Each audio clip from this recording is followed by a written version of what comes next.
Evelyn takes her stance, her voice sharp and confident. If anyone should beg, it should be you, she says, and with a cutting flourish, she calls him father, mocking him outright. The elder dragon's rage explodes, boiling hotter than ever. The crowd erupts and gasps as Evelyn's defiant word echoes across the arena. Father, wait, did she just say father? One man whispers. Evelyn from the White Dragon Squad, her father's Wolfgang, another voice breaks in, disbelief thick in the tone. That can't be. They don't look alike at all, someone else hissed. Could she be an illegitimate child? I once met Wolfgang's lawful wife, so everything she said was true. Each murmur cut deeper.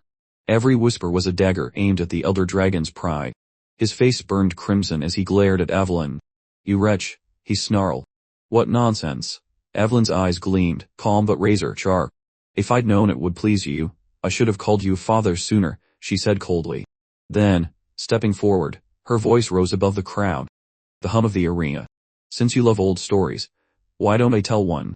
You, elder dragon, beat me half to death when I was just a child simply because I dared call you father. All because I was born a bastard. You didn't stop there, either. You tried to kill me at the White Dragon Squad to bury the shame of having an illegitimate daughter, Evelyn stated, her voice cutting through the silence. Wolfgang roars, Fury twisting his features. One is a member of House Ragnar, what's wrong with that? He snaps. One, but before he can continue, the whispers of the crowd drown him out.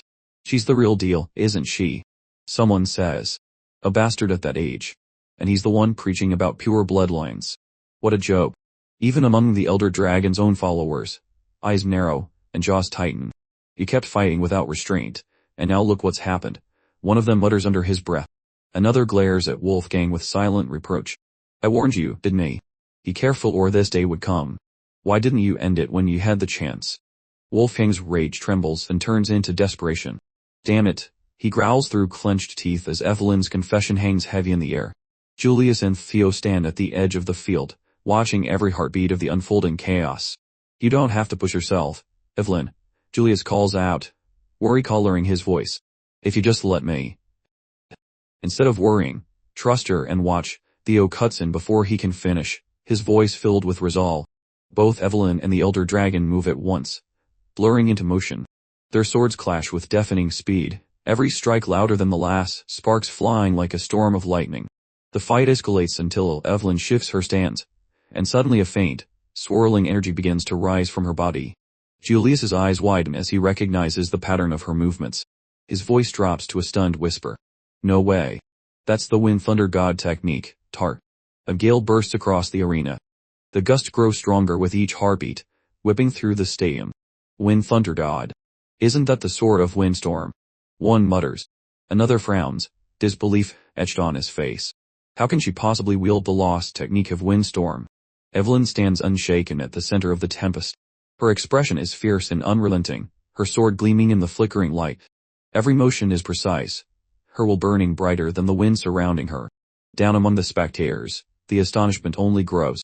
She's not just blocking Wolfgang's sword. She's pressing him back, one says, almost laughing in disbelief. Unbelievable, another adds. How did she even learn a windstorm technique? She's outmatching one of Ragnar's top swordsmen. Theo, watching from the stands, can't help but smile faintly. His thoughts are measured and calm. No surprise there. The dual trial forbids mana. Only pure swordsmanship counts. And without magic, the difference is clear. Laid bare, Wolfgang's entire power rested on his bloodline. Without that crutch, he's nothing but a relic of pride and fear. He never built the foundation of a true swordsman. In the arena, Evelyn's storm surges once more.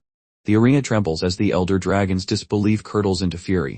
His face becomes a mask of humiliation as his own daughter forces him backward with each strike. He cannot fathom how she is pushing him, how her blade meets his with equal ferocity.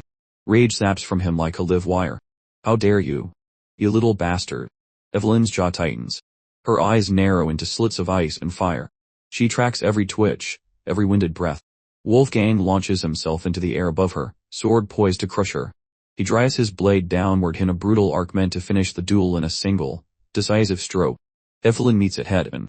Their steel clangs, sparks blooming like shattered stars. Wolfgang's grin twists into something cruel and sinister. You wretch, he hisses. Think carefully. Do you really believe you can slip from my grasp? I will beat you until you beg for mercy, until your mind snaps, and you come to your senses. Evelyn's teeth grind together. She answers the elder dragon's swagger not with pleading, but with defiance, with a collision that sounds like thunder. Her sword strikes his, and the blow shocks even Wolfgang. She stares into his face, her voice steady and sharpened by years of hurt and resolve. "Oh, and trying me. How is this even possible?" he thinks, shock cracking through his pride. Evelyn's eyes burn with a fierce hunger, and her words tumble out, hot and raw. "When I was small, you were my whole world. I feared you for that reason, but I'm done being afraid. Things have changed. I have people who believe in me, people who care and won't abandon me. I am no longer your weak child." In that split second of hesitation, Evelyn lunges, her movement pure resolve, full force, driving steel through momentum and purpose. Her blade finds its mark. The elder dragon is hurled backward as if struck by a battering ram. Blood sprays, and his body crashes onto the ground with a sickening thud. And Evelyn, eyes narrowed like a blade's edge, shouts back, "I am no longer your weak child." Wolfgang's sword flies from his hand and skitters across the arena floor, embedding in stone. The crowd inhales as one. Shock and disbelief suspended in the air. Julius and Theo cannot hide their grins, pride and vindication flaring across their faces. The elder dragon lies sprawled across the shattered arena floor, clutching the stump of his severed hand as blood pools beneath him. His breathing comes in ragged growls, and his teeth grind together until they threaten to crack. With a roar of pure rage, he slams his remaining hand into the ground, forcing his body upright. "Damn it, don't make me laugh," he bellows. "This duel isn't over yet." In an instant, frost spreads outward, encasing the arena tiles in glittering white. His hand freezes mid-ocean, locked in a sheath of translucent ice. Wolfgang's eyes dart downward and the realization strikes before the chill reaches his bones. It is her. The ice dragon steps forward, her presence turning the air brittle and thin. "If you are truly one of the 9 dragons," she says, "then stop disgracing yourself and accept the result." The elder dragon's defiance falters. The commander's voice hammers down like a verdict. "Third duel trial victor, Evelyn Narthiville." The roar of approval crashes through the stands. The tribunal's judgment follows. The duel's verdict, not guilty. Evelyn turns on quick, sure feet and walks straight to Julius. Her smile, when it comes, is unguarded and warm. "Reporting back, Captain." Julius's chest swells, his voice proud and full. "You did well, Evelyn. Good work." She closes her eyes for a heartbeat, cheeks tinted pink, and offers the most innocent smile she has left. "I am not alone," she thinks. "It's because of them." Quiet gratitude lifts her words. "It's all thanks to you." Around the ring, members of the Elder Dragon's faction scramble to salvage their dignity. One helper urges their fallen leader, "Are you all right, Elder Council Head?" Another hands him his sword. "I've recovered your blade, Elder." A third urges practical care. "You're badly injured.